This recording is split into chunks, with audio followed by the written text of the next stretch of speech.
Dear Rental Scale Up members, we're now joined by Tucker Cohen from Breezeway. He's in Boston right now, so we'll be talking about how the lockdown is like in Boston, and as well about his personal, I would say, adventures. Being, he was in Spain, had to rush come back to the US with travel ban, and had to also deal with coronavirus. So it was interesting story, but what Tucker could share with us is also what his company does. If you don't know, we'll be talking a bit about the company itself, which is a vendor in our vacation rental industry. But they've been around for a few years, more than a few years now, and they are very good with coming up with checklists. So we'll be talking about the topic of checklist, and especially how this can help with your property management company to deal with the COVID-19 coronavirus. So we'll be talking about deep cleaning processes. How can this help your staff, your guests? Also talking with the homeowners. It's very interesting. Also we're talking how this is also something that's very important now because cleanliness is safety, which is again a topic very dear to Tucker's company. Cleanliness is safety, and it's also something you can market now. So we'll be talking about this, but with further ado, Tucker, how are you? Yeah, thanks, Thibaut. I'm great, and I think adventure is certainly the appropriate term for my experience with the coronavirus so far. As you mentioned, I was actually flying to Spain as the U.S. made the announcement that they were going to be shutting the borders. So you can imagine I landed in Madrid to about 80 text messages, Slack notifications, emails, the whole nine yards, saying you need to try and get back as soon as possible. So we had a quick turnaround there, ended up flying back Friday and made it back at 11:15 through customs just before the midnight curfew. So certainly an experience I'll never forget. And then shortly thereafter, started to experience a few symptoms, definitely some which are mild in terms of what you may or may not be hearing on the news. So, we had a little chest pain, some coughing, some fever, and all in all, the more prevalent symptoms, those ones lasted about 4 or 5 days. And then there's just sort of this lingering feeling of dizziness and shortness of breath for, the next week or so after the fact. So I've been telling folks that the entire experience was about 16 days, but all things considered, I think we had a very mild experience, and grateful that it wasn't something more severe. Yeah, it's great to hear, and thank you for sharing, because I think it's also a message where it's obviously it does exist, it's out there, but the good news that a lot of people who do go through it do get out of it, and you're here, so it's good to have you. Yeah, exactly. It was unique timing because in Madrid, there it was almost commonplace to have the coronavirus, and in the U.S. it wasn't just yet. This was around the middle of March, so just about a month ago, March 14th to be specific, and sitting somewhere right in between that fine line of everyone having it in Madrid and no one having it in the U.S. was really unique because we're talking to folks in Madrid. They're like, this is what you can expect. It's not that big a deal unless you're feeling this, and you should be okay. And then you tell people in the U.S. who a lot of folks up until that point or the following weeks after that were saying, oh, it's just the flu. It's not a big deal. Everyone's going to be fine. You're young. You'll be fine. And then you go ahead and say, oh yeah, by the way, I tested positive, and they're like, what? Oh my gosh, you tested positive? And you're like, wait a second, didn't you just say it wasn't a big deal? Because that's not how you're acting right now. But yeah, so again, just super grateful that it wasn't worse. As for Breezeway, though, you mentioned we have been around for quite some time, 5 years, 5 or so years to be specific. We were, hands-on with over 60,000 unique properties, helping folks manage those properties from a cleaning standpoint, a daily operations standpoint, and really just gaining tons of efficiency, predictability, and clarity into their day-to-day operations. And as you mentioned, right, we've been doing this for a long time, now more than ever. Cleanliness and safety, they are going hand in hand, and we're poised to really help our customers, our property managers, meet their goals and come out of this thing better than they went into it. And so thanks again for being here. And because obviously most of our people watching now are local property managers, but that's a global epidemic. That's what a pandemic means, right? And but so we are all running into issues right now that are, it's the same virus in a way. It's also same issues for companies, right? Cutting costs or deciding how to adapt service, or investing in cleanliness and making sure cleanliness is also something that people know about, to so they can feel safe about booking this. So thanks to you, we can bring this sort of like global responses or global checklist of things to do that local property managers can bring. And I think you're the head of on-site sales at Breezeway, right? That's right. Yep. Right. So, so with your knowledge and with your role, I think you created for us a little slide deck that we could get into to have more concrete um, ideas about what people should be doing. And thanks for preparing that.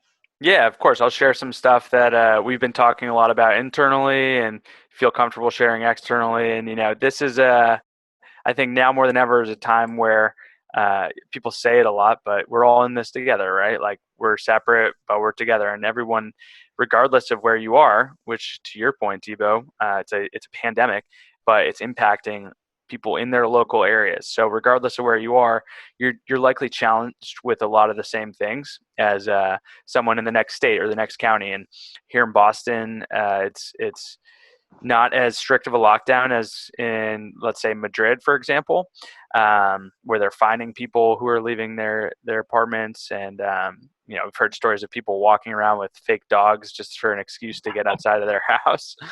But, we're still taking it very seriously. Folks are wearing masks now. Hopefully it's not too little too late. But yeah, it is one of those things where, you're learning stuff that could be worth sharing with me and us pushing out to folks in their own unique area. It's a situation more than ever where folks, I think, need to be learning from one another's experiences, and just staying humble that there's a lot of uncertainty. As you mentioned, Breezeway, we've been around for upwards of 4 or 5 years. Again, tens of thousands of unique properties being managed with the system. So our core competency is around cleaning and disinfecting properties and allowing our managers to do so in a way that's more predictable, more repeatable, and frankly, just all in all, much more efficient. So we really have this experience that's becoming increasingly more relevant and more useful in these sort of uncertain and crazy times, right? Like, you hate to say it, it's been said enough that these times are very uncertain, but we're optimistic that people will start traveling again. They will come back to your properties, and when they get there, we want to instill trust more than ever, and that trust is going to come from a couple things. It's going to come from having diligent cleaning programs and operations programs, and telling them what you're doing and telling them how detailed you're being and following the guidelines of the organizations, right? Whether it's the WHO, the CDC, the EPA, it doesn't matter. You want to make sure that you're holding your cleaning staff, whether they're in-house or third party, to this standard that the guests will not only hope for, but ultimately start to expect, right? So that's what we're that's the drum that we're beating. And again, we've been doing this for a long time, and this is sort of the philosophy that we've had all along, is that if you can create a repeatable, effective process around your daily operations with regards to cleaning and maintenance tasks and inspecting the properties to make sure that they're properly inspected and properly disinfected, you're going to put yourself in a much better position to not only maintain this high expectation, this high bar of expectation with folks, but also, give them an experience that they'll come back for again. Mm. So a couple things that go into that quality, especially that as we're thinking about, doors opening back up. drive-to markets are probably going to be one of the first ones that we're seeing reopen, and already in some states here in the U.S., we're seeing folks migrate out of urban areas and go to the mountains and go to the beach and rent a vacation rental or short-term rental for a longer period of time. I'm sure you've picked up on that trend that's starting to happen. Airbnb made an announcement around it, and it makes an abundance of sense, right? I don't want to be in a city surrounded by hundreds of people every single day. I want to go somewhere where I'm isolated and have my own place, my own property. So, along with that, there's also this unique factor to vacation rentals that provides a very distinct advantage over something like a hotel or some sort of traditional accommodation, which is that there's no common space, right? You're not sharing an elevator with 100 other families from 100 different cities, right? And you're not sharing a lobby, and you're not going to the same check-in desk. You have keyless entry. You're rolling up to a property that's going to be yours for some amount of time.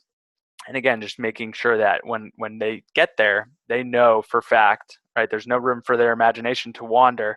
That this property has been cleaned and disinfected up to the level of standard where they can feel safe.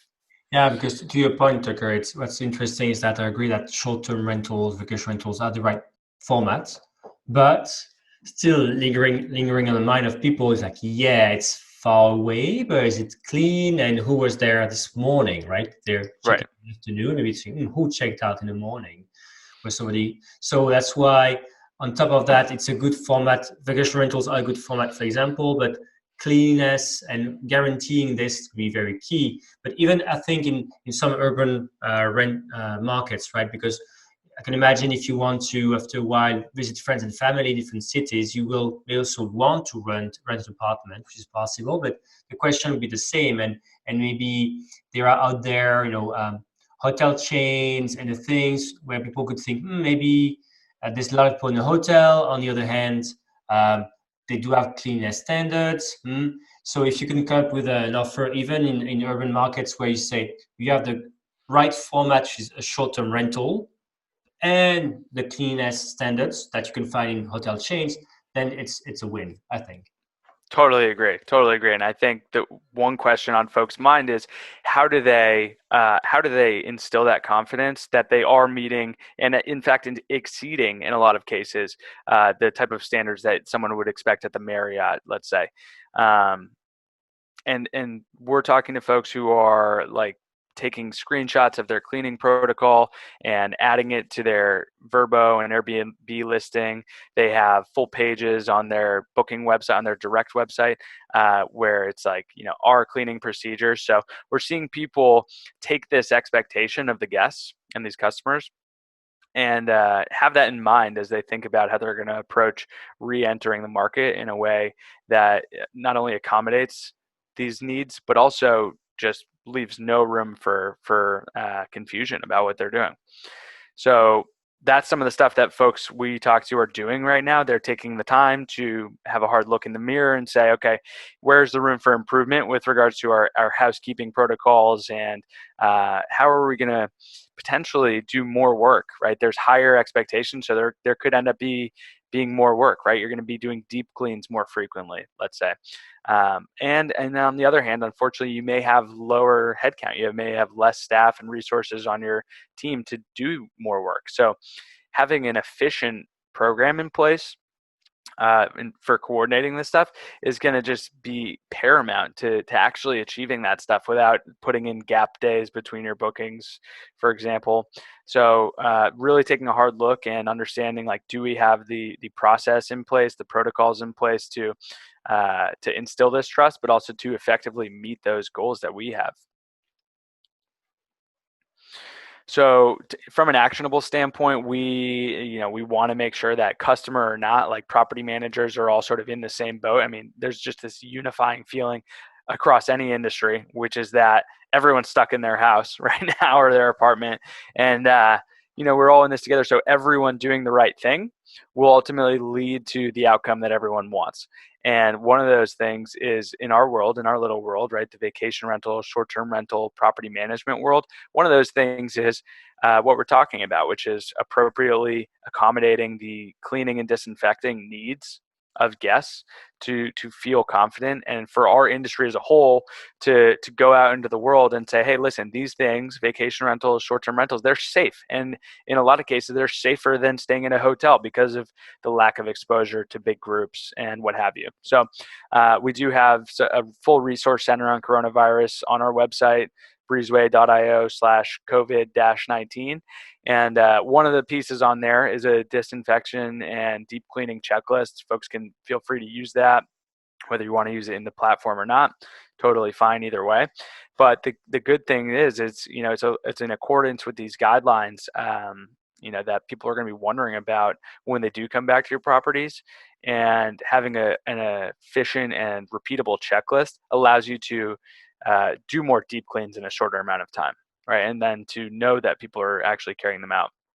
So to get back a moment, so what you say is that basically on your website, people can go now and find this checklist with us just here, and they can download the checklist basically, and then they can use it as is, but of course they can also use it within your platform because you have also a software solution, I think. But it's actually free to access for these different checklists. I think you have several checklists anyway, right? Yeah, exactly. And we're not holding anything back. It's one of those things where a rising tide lifts all ships. We want to make sure that everyone comes through this thing better than they went into it. And part of that is having these protocols in place. And whether this is helpful for folks or not, we certainly think it is and hope that it is. But if they don't find it helpful, that's okay. Thanks. Absolutely. And there are abundance of resources on there, but one of the key things is communicating with your staff as well. So making sure that anytime you have a reoccurring task or something, or someone goes out to a property and maybe you aren't around by your phone, or you're on with a guest and you can't attend to them while they're there and they're locked out. Making sure that you have sort of process in place to have those fail safes. This is what people are doing now to stay productive. And quick plug for us from a safety standpoint too is that like we have full safety training for whether it's managers themselves or you want to just inspect your property to say that it's safe and market it as safe. We enable both of those things. So other good uses of time for your staff right now, if you're applying for the PPP to keep people busy, and that's what we have in America. The payroll protection, is it the same over there too? Something similar? Exactly. We have these kind of plans in Europe as well. Right. So there's like you want to apply for that, you want to get it, and then you want to give your staff something to do while you've gotten that, and then safety as well as auditing your properties, auditing your operations. These are all good uses of time to stay productive in this time of idle hands. Communication is another thing that we're talking about a lot. Leave no room for guests to use their imagination about what might have happened here, right? So over communicate the cleaning protocol, both externally on the website, but as well as when someone checks into one of your properties, you want to let them know. You might as well let them know, here's exactly what we did. Here's exactly how long someone was there. Here's who they were. Here are photos of that happening. And just leave no room for any sort of doubt in them. And that's what's going to get us back to having that level of trust that maybe we took a little bit for granted beforehand. And all these communication guidelines are also on the resource center as well. And really, I think just to sort of cap it off is this concept of professionalism and these higher standards. We've been talking about this stuff for a really long time between hospitality industry, sort of blending with the short-term rental industry, and guests having this sort of on-demand and just high level of expectation that property managers have gone from rental managers to really hospitality providers. And I think that's going to become increasingly more true as the situation starts to fizzle out, hopefully sooner than later. But all of those key points that we're talking about beforehand, those bleed into providing this hospitality level experience and really just reclaiming some of that trust with your guests. So quick plug for Breezeway. Our dashboard will allow folks to prioritize their time based on what needs to happen as it needs to happen. So let's say, for example, you have 10 back-to-backs happening and 10 checkouts only. You certainly want to take care of the cleans for the back-to-backs before the properties that are only experiencing checkouts. So our dashboard will sort of float those ones up to the top and allow you to have a mission control for the daily operations, as well as anything on a weekly or monthly basis as well. It's very interesting because whereas in this video series for this conference, we also have Adele, who's a property manager in Budapest, and she's really, really clear about how task management or this kind of software she uses for cleaning and other kind of things. Task management tools are very, very efficient and very useful for her to be able to guarantee the quality of her places, and also to let's say, share and enforce new standards that she has across her company now that things are evolving.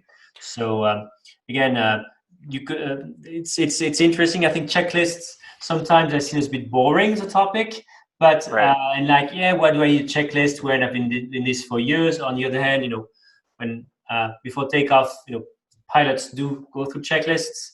The hospitals surgeons go through checklists, even though hopefully they've done this before. uh, Right. so it's just a way not only to enforce quality, but as we just said, maybe things are changing. You have new standards. It's also a way to make sure that everybody's on has been updated to what's things. And Absolutely. Well, that's going to be how you claim this competitive advantage, is to say, like, we get it. You're worried about this. Understand and empathize with your guests and say, listen, this is how we're leveling up our procedures to make sure that you're safe. I mean, the last thing you want is someone to come into one of your properties and get sick. I think that goes without saying. But ensuring that they are arriving to a place that's clean and disinfected and safe is super important. And then telling them on top of that, like, here's what we're doing to make sure you're safe. And so that will be my last point in this discussion today is that this has to be communicated and marketed, and that was clearly in your slide. Um, Obviously, I think people can do this on their own website through their own I think messaging to guests. But I guess there's probably a way to, as far as I know, people can tweak their listings on the description on Airbnb and Verbo. It's not that possible on Booking unless you go to the host profile, you add something there. But I think Booking.com has introduced new tick boxes regarding coronavirus, COVID-19, when people can tick and say, yes, as a booking partner, I'm taking extra measures when it comes to cleaning. Do you have, top of mind, any other ways that as a property manager, I can market this to create more trust and get more bookings? Yeah, I mean, just a knee-jerk reaction to that would be, don't be afraid to overshare in terms of what you're doing. And if you find that it's not working, or if you find that it's falling on deaf ears, or maybe it's having an inverse reaction where they weren't thinking about it and now they are, then you just peel it back and do away with it. But with any sort of marketing, it's a constantly an iterative process. So if it were me, I would be going ahead and sharing my checklists with my guests on my website, on my listings. So you can check a box, but everyone's going to check that box, right? So take the time to leverage the opportunity to have a competitive advantage. And because you mentioned also maybe taking photos of people applying the process, so like photos actually of the cleaning process, or even short video, or to reassure, you can put that on your website. That could be another idea of showcasing the. Absolutely. I mean, one really I think good parallel is the food service industry, and we've been through the virus, and we're still paranoid about it for whatever reason, whether that's driven from the media or not. Who knows? But they don't necessarily, they're not outwardly saying, okay, you've had it and now you're immune. Just largely, in fact, because I think it's hasn't been around long enough. But still, we're not going out to restaurants, and the one time that we called and said, hey, are you all wearing masks, and all your employees are wearing gloves as well? And they said yes. And so now for a restaurant, it's important that they market that, right? So you're seeing them, some restaurants that I think are doing a good job are like Shake Shack and like Pizza Hut, and they're like making videos outside of, and like outwardly, like openly saying like, you can trust us because this is what it looks like in one of our kitchens right now. All the cooks are wearing masks. All the cooks are wearing gloves. All the staff is totally dialed in with their PPE, and rightfully so, because now I don't have to wonder. I don't have to call and ask. I don't have to tweet at them, right? That's great advice. Transparency here. We talk about these checklists, and I think so. What I'm going to do, of course, obviously below the video, put a link toward this regional center that Breezeway has. Tucker, is there any other way people can reach out and talk with you? Yeah, of course. I mean, our website, you can book through chat or request a demo on there. But if anybody wants to reach out to me directly, it's just tucker@breezeway.io. Please feel free. I'm an open book, so whether you want to see a demo or just have a quick question, or you want to ask me about the virus, whatever, you want to come visit Boston, let me know. No worries. Well, hopefully in the near future we can actually come over and and talk to you in person. So thanks again for your time today, and thank you for even sharing your own story and sharing as well your email address with the community. I really appreciate that. Yeah, And you got it. well, all the best to you, and I do hope to see you soon in person. Likewise. Thanks so much for having me. Great job.